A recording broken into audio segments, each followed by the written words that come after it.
E eu dava início, precisamente lançando aqui um desafio inicial, antes de passarmos a outras questões, que é tentarmos ser o mais práticos possíveis. E sendo o mais práticos possíveis, eu pedia-vos que me dissessem qual é, assim, uma coisa. Eu sei que isto é difícil, é daquelas perguntas que requer algum exercício de imaginação. Uma coisa que para vocês, na vossa atividade, no vosso trabalho, vejam que é o mais determinante para podermos, e dando resposta aqui um bocadinho ao tema, impulsionar o empreendedorismo em territórios de baixa densidade. Isto é, seja por via nossa, seja por via de outros organismos oficiais, o que é que nós podemos efetivamente fazer, ou qual é que é o primeiro passo para que possamos ter mais empreendedores nestas regiões. E aqui dar a palavra, só confirmar que temos microfones, julgo que sim. Sim, a pergunta de foco. Primeiro, há uma questão importante: todas as entidades têm que estar habituadas, que é não fazer nada neste território sem trabalho. O segundo ponto que eu acho que é importante: tem que haver foco e identificar qual é que é o fator de diferenciação de cada território, porque senão não vão conseguir captar nem trazer coisas novas. Trabalho e foco, isso é extremamente importante. Sem essas duas, há uma definição que é dos génios, dos grandes empreendedores do mundo. Eles dizem 1% é de gênio e 99% é de trabalho, do resultado. E isso é estratégico para qualquer desenvolvimento de região. Muito bem, e a pedir que passasse aí ao Sr. Presidente para que também aqui numa perspectiva que tem, se calhar, de tal organismo oficial. Na qualidade autarca, obviamente, o que nós procuramos é sempre criar as condições para que se possa investir no território. Mas, obviamente, aquilo que foi dito, e aproveitando as intervenções que foram feitas, os recursos endógenos. Isto é, valorizar, de facto, aquilo que nós temos mais próximo de nós. Obviamente que houve regiões do país que se especializaram em determinados produtos e em determinadas indústrias. Aqui no interior, que eu veja, naquilo que eu conheço, não há nenhum município ou não há nenhuma indústria, se quisermos, o setor secundário que se tenha especializado em algum dos municípios, mas obviamente que nós estamos sempre a falar do mesmo, estamos a falar dos produtos agrícolas, estamos a falar da natureza, estamos a falar da gastronomia, mas obviamente que é com pequenas, obviamente não pensando em indústrias de grande dimensão, que também podem existir e era bom que algumas pudessem vir, mas temos que apostar em pequenos exemplos, como por exemplo com o Luís, que criou a sua própria empresa e que está a ter sucesso e continua a apostar, já quer aumentar. Obviamente que em termos de Câmara Municipal é procurar criar as condições para os investidores e aqueles que vêm ter connosco ou que nós tentamos incentivar, acompanhá-los quase diariamente no sentido de que a ideia que têm para o seu negócio de empreendedorismo possa vir a ter resultados positivos. Ia passar agora aqui ao meu lado, ao setor esquerdo, para perguntar. Ala esquerda. A ala esquerda, exatamente. A tua, mas quem nos vê em casa, a ala direita. A direita, exatamente. Creio que quando nós pensamos no arranque de novos negócios, aquilo que vem assim à primeira vista é uma coisa muito simples, que é, hoje se nós quisermos montar um negócio, nós somos capazes de ter de financiamento comunitário qualquer coisa como 60%, 70%, normalmente o PRODER ajuda nessa percentagem. E quando nós verificamos relativamente a esses investimentos, eles têm uma taxa de utilização de 10%, 15%, 5%. Portanto, claramente aquilo que nós temos que fazer é combate ao desperdício, porque se nós temos equipamento que não está utilizado, precisamos de utilizar. Portanto, para que é que me serve ter um equipamento financiado a 50% se a taxa de utilização depois desse equipamento vai ser de 5%? Portanto, eu tenho que perceber, relativamente aos equipamentos que já existem, como é que eu os consigo rentabilizar. Portanto, o foco tem que ser esse. Isto é, isto vai permitir que quem arranca sem dinheiro, arranca com o mínimo de investimento. É completamente diferente, estava ainda há pouco a falar com o Sr. Presidente sobre isso, é completamente diferente. Uma pessoa eu uso muito o exemplo das compotas porque é um exemplo simples, poderia falar da carne mirandesa, mas é muito mais simples para uma pessoa que vai começar a desenvolver compotas, começar a fazê-lo na cozinha da escola, no período noturno, ou no período da tarde, ou no período em que a cozinha da escola não está a ser utilizada, do que estar a fazer um investimento para ter uma cozinha tipo 2 ou tipo 3, em que tem que investir 70 ou 80 mil euros. O que é que isto quer dizer? Quer dizer que se porventura as compotas que vai desenvolver não tiverem mercado, com a cozinha feita tem um problema.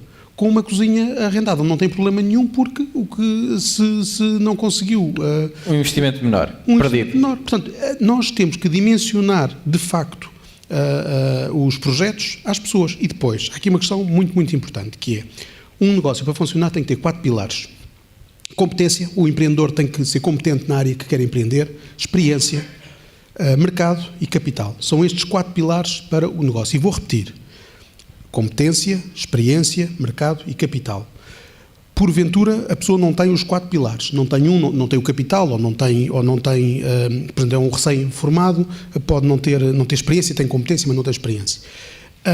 Agora, se não tem nenhum, não se meta nisso. Portanto, a maioria dos projetos em que falham é que as pessoas metem-se em negócios nos quais não têm competência, não têm experiência, não têm mercado e não têm capital. E depois, por estranho que pareça, o negócio não funcionou. Portanto, é isto que as pessoas têm que ter a noção. As pessoas têm, quando desenvolvem um negócio, têm que perceber que valor acrescentado é que cada um de nós, eu sou diferente de ti, sou diferente do João, sou diferente do Sr. Presidente. Portanto, a questão é, nós temos de facto que ter cada um de nós tem um negócio próprio para desenvolver. E tem que ser feito esse cruzamento. Relativamente àquilo que me compete a mim, como pessoa que vim de fora, eu acho que o que é mais importante é que exista sinergia e vontade de todos os intervenientes quando se vai montar uma empresa. É óbvio que tem que ser uma empresa que seja viável e que as condições têm que existir, tanto do empreendedor como a existência de mercado, mas sobretudo que todos os intervenientes, seja autarquia, sejam associações, sejam serviços, que todos eles trabalhem na mesma direção e que todos eles ajudem a que o empreendedor se consiga estabelecer, porque basta que exista um ou dois que dificultem essa fixação, que a coisa é muito mais complicada. E muitas vezes eu acho que nós em Portugal acabamos por ser vencidos pelo cansaço e desistir de projetos por todos os entraves que temos. Muito obrigado. E agora ver se já tínhamos perguntas. Ainda estamos naquele período. Temos ali uma. Força. Não a deixamos fugir. Eu gostava de lançar a discussão para a parte mais agrícola, que também é a minha área, e a quem tem experiência de trabalhar nestas regiões, mas primeiro começando pelo Luís, que influência é que teve, ou melhor, se existe, que eu não sei se existe, e que trabalho é que tu tens que fazer no sentido de fomentar o cooperativismo na tua área. Isto porquê? Porque nesta região é um setor em que as pessoas, é uma região em que as pessoas têm um medo patológico ao associativismo, dizer que eu vou me associar com o meu vizinho, e podemos voltar também à questão entre a rivalidade entre concelhos, é quase dizer isso, tem lá calma, que isso é um crime, fazer uma coisa dessas. E gostava de saber qual é a opinião do Luís no seu setor e um bocado também especificamente da BLC3 e dos novos povoadores. Qual a sua opinião sobre este ponto? No meu setor essa resposta é um bocado complicada. O meu setor é um bocado... É complicado em todas, quase. Não, o meu setor é um setor muito particular. Trabalhamos, 99% das pessoas trabalham com um único cliente, com contrato de exclusividade, em que o produto tem escoamento garantido. Não vamos falar a que preço. Vamos falar de um produto com escoamento garantido. É óbvio que não em termos de venda, mas em termos de compra, aquisição de serviços, aquisição de produtos, faria todo sentido se o fizéssemos em conjunto. Conseguiríamos preços muito melhores e ser muito mais competitivos. Existe, no entanto, principalmente na minha área, uma dispersão muito grande das explorações que podem inviabilizar um bocado isso, fora certos centros onde já existem cooperativas, que é o caso, por exemplo, de Vila Pouca da Guiar, onde existe uma cooperativa. Fora aí é complicado.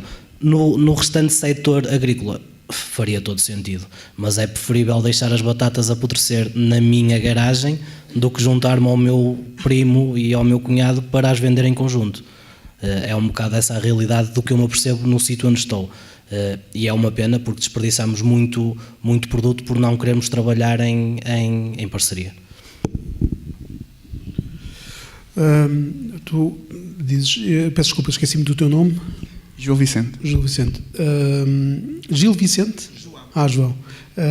João, quando nós estamos em Trás-os-Montes e começamos a desenvolver projetos que envolvem associativismo entre os players, dizem-nos, sabe, nós temos aqui um problema, é que de facto as pessoas têm muita dificuldade em trabalhar em conjunto. Quando nós chegamos à Beira Interior e tentamos desenvolver projetos associativos, alertam-nos, olha, atenção, que nós aqui na Beira Interior temos muita dificuldade em trabalhar em conjunto. Quando eu chego ao Alentejo e começo a desenvolver projetos associativos, as pessoas dizem, sabe, nós temos aqui um problema, é que temos muita dificuldade em trabalhar em conjunto. Bom, não te vou dizer o que é que me dizem no Algarve. Portanto, somos assim e temos que perceber que só há uma forma, só existe uma forma, não existem duas. Eu não gosto de certezas, mas vou-te usar aqui uma certeza. Só há uma forma de nós continuarmos no nível de subdesenvolvimento em que estamos, é fazer tudo como fizemos até aqui. Portanto, se eu quero que as coisas continuem, se eu estou agradado com o sítio onde nós chegamos, então tenho que repetir a fórmula, tenho que fazer tudo como fiz. Agora, se porventura eu quero mudar alguma coisa, porventura mudar para melhor, eu tenho que mudar o meu comportamento. Portanto, nós não temos outra hipótese. O que é que diz a teoria? 4 bases para a mudança. Uma catástrofe, isto é, eu posso estar nas tintas para o meu vizinho do lado, mas perante uma catástrofe eu vou ajudá-lo. E hoje em dia nós vivemos próximo da catástrofe económica. A formação, isto é, eu posso não fazer a separação de lixos até ao dia em que eu percebo como estou a contribuir negativamente para o ambiente. O terceiro vetor é o prémio. O prémio ou o prejuízo, que é eu perceber que com esta solução eu tenho a possibilidade tenho um prémio. Por exemplo, eu não compreendo quando é que se fazem, por exemplo, concursos de empreendedorismo, não há uma vantagem para quem se associa. Portanto, porque o prémio muda esses comportamentos. Se eu fosse o gestor do Proder, não permitia que nenhuma entidade individualmente pudesse concorrer a um subsídio. Nenhuma entidade, seja ela qual for e para o que fosse. Agora, isto tem a ver com políticas, porque em Lisboa alguém disse, sabe, atenção que vocês quando fizerem o regulamento têm que ter atenção que nós, no Norte, no Sul, no Centro, não gostamos de nos associar. Então se não gostam de associar, usem o vosso dinheiro, não usem o dinheiro comunitário, que até é do comunitário, nem sequer é vosso. Okay? Portanto, é um bocadinho isto. Acho que sim. Ia pedir aqui que fôssemos o mais... Sim, eu vou ser direto. Nós temos 2 casos práticos de como é que aumentamos escala e acabamos com essa política quase da inveja e do problema sempre do vizinho e do que está a fazer. João, quando eu apresentei a questão do Clube de Jovens Agricultores, só se consegue nestes territórios juntar e ganhar escala, que é o fator mais importante, é ganhar escala, para ganhar dimensão e ser-se competitivo, se houver uma terceira parte que esteja envolvida no processo e que vai unir as outras partes. A BLC3 fez esse papel, uniu, neste momento estamos a falar, são 60 hectares que ficaram todos juntos, que estão-se a dedicar só a 2 tipos de produção. Nós recuperámos 2 variedades autóctones da região, uma ligada à maçã e outra ligada à pera. Nós juntámos, neste momento já são 11 jovens agricultores e estamos a ter muito sucesso. Eu dou outro exemplo, setor têxtil. Nós juntámos 9 empresas que representam 2.000 postos de trabalho, que foi a primeira vez na história, ela é uma empresa que já tem 50 anos, a primeira vez que estão a trabalhar em conjunto, porque houve uma terceira parte que o fez. Senão não é possível, porque eles têm muito receio a questão da competição e competitividade. E o conselho que eu dou neste tipo de territórios é que haja uma terceira parte a fazer esse papel de agregar. Pronto. E isso é os chamados agentes do território, de andar no território a agregar e a juntar, dividindo depois por setores.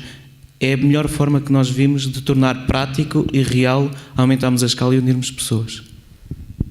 E já agora, só, quem é que seria essa terceira parte? Poderiam ser os municípios? Pode ser um município, pode ser uma associação. É interessante que seja uma terceira parte quase como independente. Ou seja, não é a própria produtora, é alguém que pode estar a juntar. Por exemplo, no setor têxtil, nós estamos a juntar porque temos 2 novas tecnologias e inovações para o setor têxtil que vão beneficiar as empresas e nós dissemos, nós só vamos disponibilizar a tecnologia para quem trabalhar em conjunto. Que tinha um bocado a ver com o que o Frederico estava a dizer, de disponibilizarmos em favor da cooperação.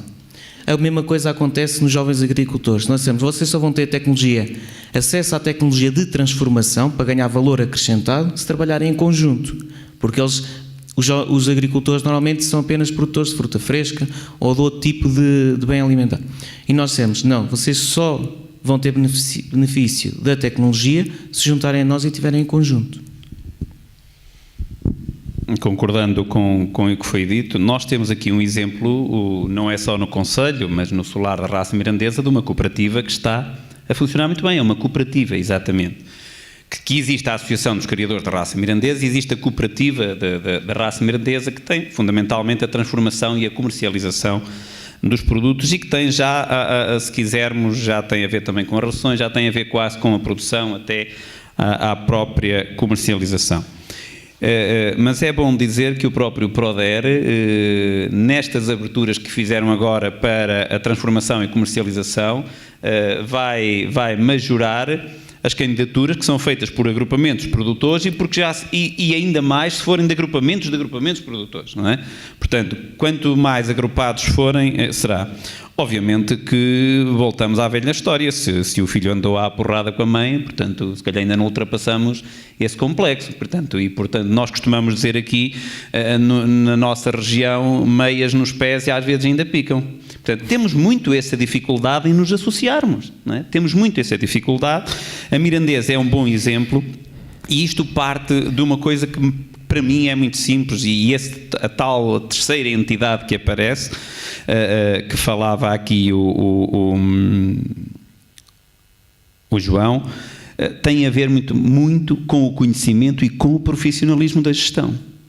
Se uma terceira entidade vier profissionalmente, se estiver bem equipada em termos dos seus profissionais, da inovação, da tecnologia e com gente que saiba gerir mesmo, em que não se gere esta desconfiança de uns para com os outros, as coisas resultam.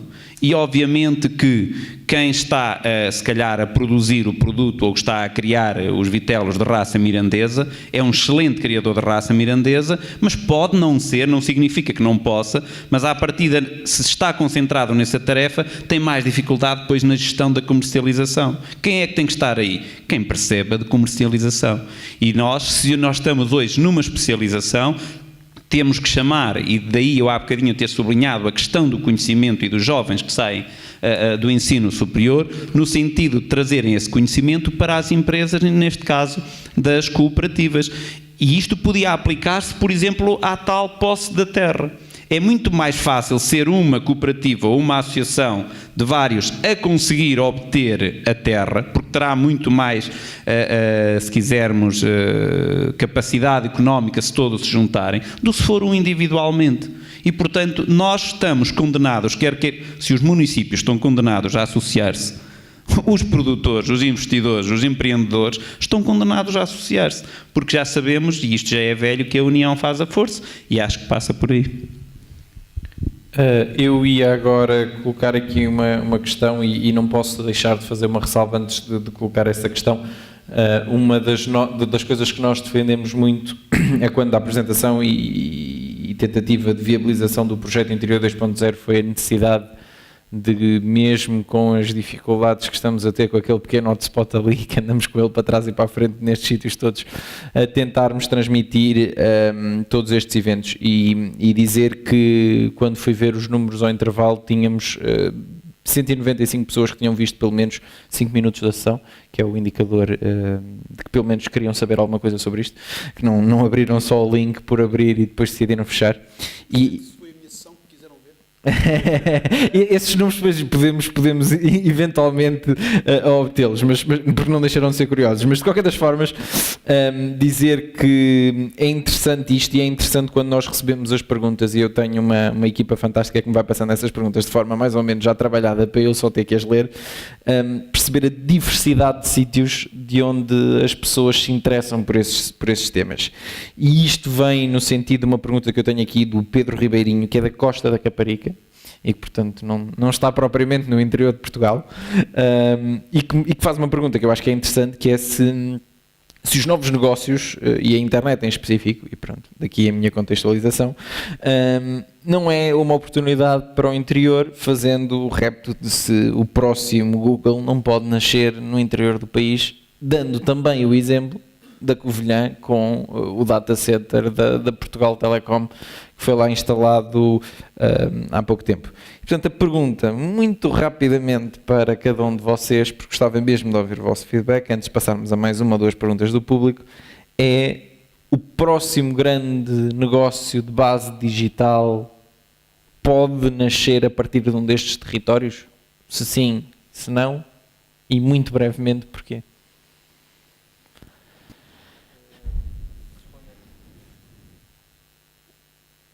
Já está. Agora é que desligou. Agora desligou.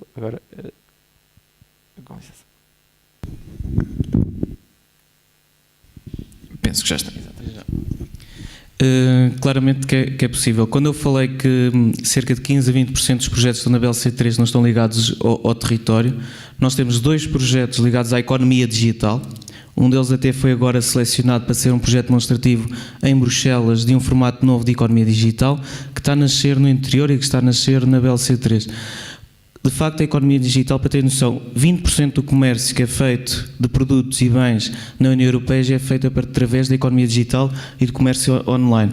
Nós temos lá um projeto desses que está a nascer neste momento, é um projeto de investigação e desenvolvimento tecnológico, e temos 2 também já no terreno de comércio online, com formatos diferentes de comercialização de produtos da região. Ou seja, é a ligação também da economia digital ao próprio território. E também é possível, de facto, que estes territórios tenham novos projetos ligados já à economia digital. Sr. Presidente, o próximo Google vai nascer em Vimeo? Sem dúvida, era ótimo que aparecesse e hoje, sem dúvida, quando há bocadinho o Luís dizia que em Alfaião conhecia 90% das pessoas, e em Braga, no prédio, só conhecia 10%, obviamente que hoje, com toda esta tecnologia e as redes de informação, que nós podemos nos conhecer muito mais uns aos outros. Eu sei que algumas empresas de Vimioso estão também a fazer negócios já nessa via internet e obviamente que o futuro passa por aí, nós temos que nos adaptar. A inovação, a tecnologia, o empreendedorismo passa, obviamente, por usar estas novas ferramentas de comunicação e de negócio, que são de negócio. Obviamente que se uma dessas empresas quiser vir para Vimioso, na certeza que lhe arranjamos terreno também a 1 cêntimo o metro quadrado. Frederico. Bom, eu já não sei muito bem o que é hoje a economia digital, não é? Porque já não há economia. Já há um blend muito grande exatamente, entre as duas economias. É um player muito grande. Estou orgulhosamente ligado à conversão de uma aldeia não muito longe daqui, como primeira aldeia na área da prototipagem e do design industrial. Portanto, é um projeto, enfim, se quiseres, completamente, que funciona completamente, portanto, numa lógica totalmente digital. Mas eu acho que, da forma como a pergunta está feita, isto é, se o próximo Google vai nascer em Vimioso, e porque estamos em Vimioso... Ou no interior. Ou no interior, mas podemos falar de Vimioso, eu diria que não. Eu diria que não é provável que isso aconteça. Sr. Presidente, lamento. Não estou a vontade com isso. Agora, se me perguntares se o próximo Google da área dos bovinos, ou se o próximo Google da área da distribuição, da logística alimentar, vai nascer em Vimioso, eu digo que pode acontecer. Pode acontecer desde que ele consiga, com o player local de referência, começar a desenvolver uma metodologia, mas, portanto, um sistema setorial e não tão exclusivamente tecnológico? É no fundo essa a tua resposta? Não, ele pode ser tecnológico. Agora, é uma tecnologia associada a um recurso local potente. Okay. Aqui a carne mirandesa é um recurso potente. Portanto, eu não me admiraria se daqui a um ano estivermos ou for notícia de que o centro de distribuição de logística, de controle do sistema logístico de carne nasceu em Vimioso. Para mim faz sentido, que depois esse projeto deixe de ser um projeto apenas da carne mirandesa e passa a ser um projeto da Europa, em que é em Vimioso que se faz a logística do transporte de bovinos na Europa. Também não me admiraria. Porquê? Porque tem um player local que lhes deu conhecimento para desenvolver esse negócio. Portanto, para mim, isso faz sentido acontecer. Eu fico com um pouco para dizer, mas sim, concordo, acho que é possível, acho que faz todo sentido. Existe aqui, como existe noutros sítios, essa capacidade, com a vantagem, por exemplo, de termos aqui, se calhar em termos de recursos, custos mais baixos, porque não? Certíssimo, eu ia abrir a uma pergunta pelo menos. Ora, ali está ela. Ora, eu vou intervir outra vez, sou José Freire, sou aqui de Vimioso, e há uma coisa que, isto de inovação, e desculpe lá a minha forma de me exprimir, mas isto de inovação, no meu entender, caminhamos para isso no futuro, para as novas tecnologias para isso, mas penso que o nosso interior, e o interior aqui do Nordeste Transmontano, está tão devastado e com tão pouca gente, penso que há uma coisa que, e permitam-me que apresente isto desta maneira, que há todo uma história para trás onde é que são pessoas com poucos estudos, novas tecnologias, nem falar, e penso que temos que contar com essas pessoas também porque se faltarem essas é que ficamos mesmo sem ninguém. Portanto, eu sei que há que criar valor no produto, que há que trabalhar com novas tecnologias, mas penso que nos estamos a esquecer um bocadinho e no setor primário essencialmente, que é a nossa existência. Mas essa mão de obra não tem também que evoluir? Acho que é tem que evoluir, mas penso que isto é uma coisa geracional que vai modificando ao longo das gerações, mas eu pessoalmente não concordo com que se pense sempre. Temos que pensar no futuro, criar valor ao produto e a globalização assim nos exige, mas estamos a descurar muito o que se fez no passado e penso que ainda temos que contar com essa gente, com os nossos pais, para continuar, para fazer esta mudança que é necessária, porque assim também não sobrevivemos, se não avançarmos não sobrevivemos, mas penso que nos estamos a esquecer um bocadinho porque hoje eu sou um pequeno agricultor e hoje, por amor de Deus, eu falo por mim, que até já andei na escola, já sei ler, mas hoje um agricultor para tratar dos papéis tem que ter um advogado ao lado ou tem que tirar um curso de Direito. E eu penso que esta burocracia toda que também não nos ajuda a avançar.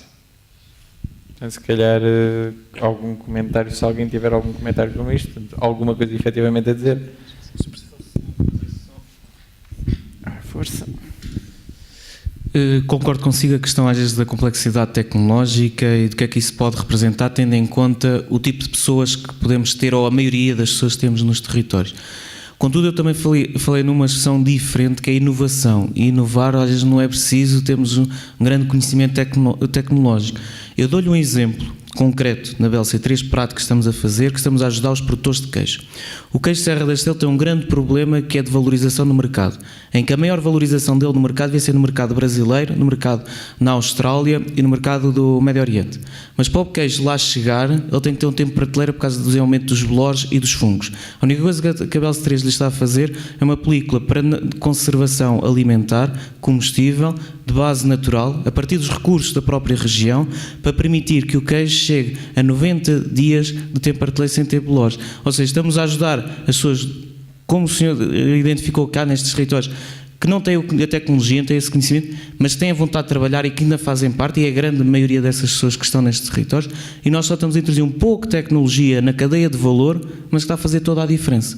E o que nós estamos também a juntar também é os produtores do queijo Serra da Estrela.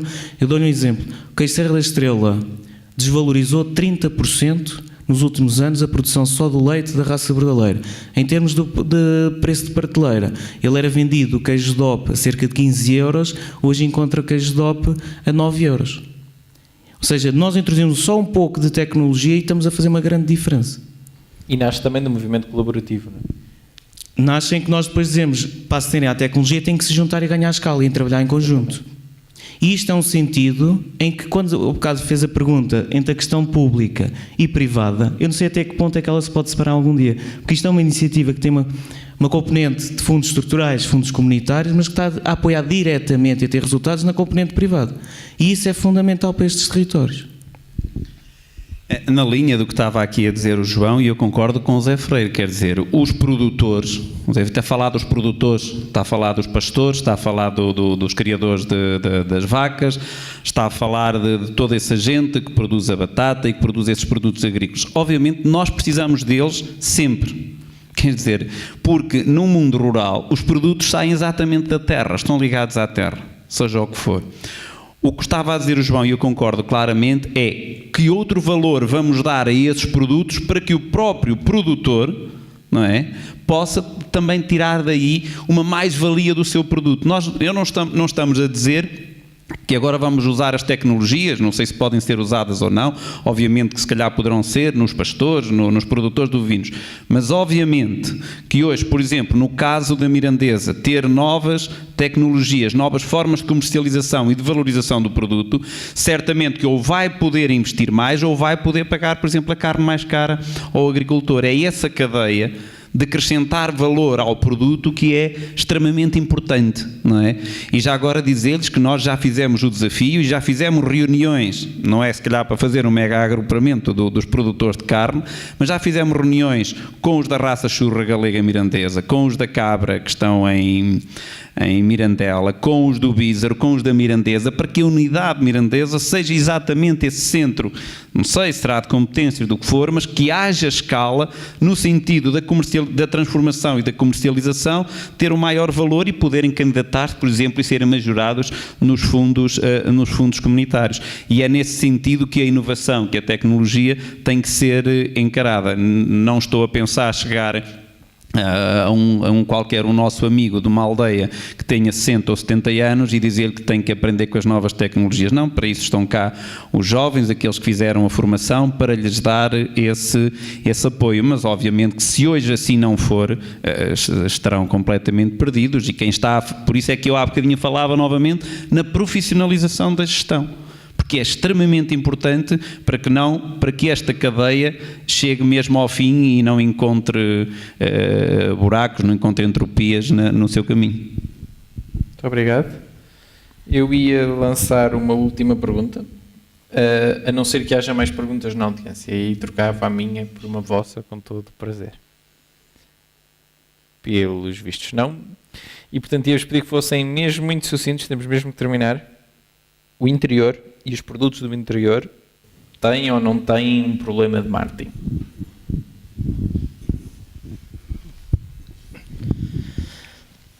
Eu acho que sim. Pelo facto de não haver essa união entre as pessoas e não se agruparem, começamos a ver algumas empresas e alguns produtos que começam a ter alguma visibilidade e algum marketing por se profissionalizarem. Mas acho que, sobretudo, a falta de agrupamento das pessoas leva a que não haja uma estratégia comercial, e ao haver uma estratégia comercial forçosamente tem que haver marketing. Por exemplo, dando o exemplo de lá em baixo, o marketing que se fez com a parte da fruta na região do Oeste, e que aqui, por que não com os nossos produtos?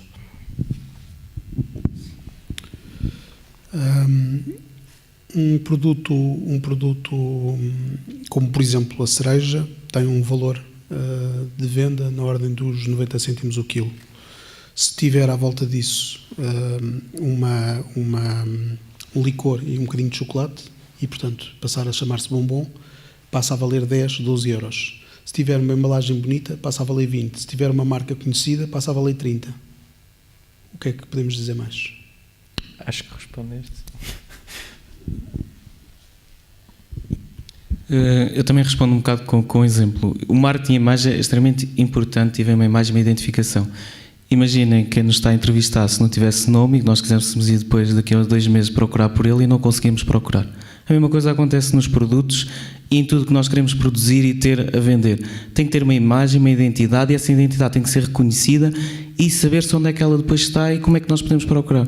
Sem estratégia de marketing e de imagem, muito do nosso esforço e trabalho vai em vão.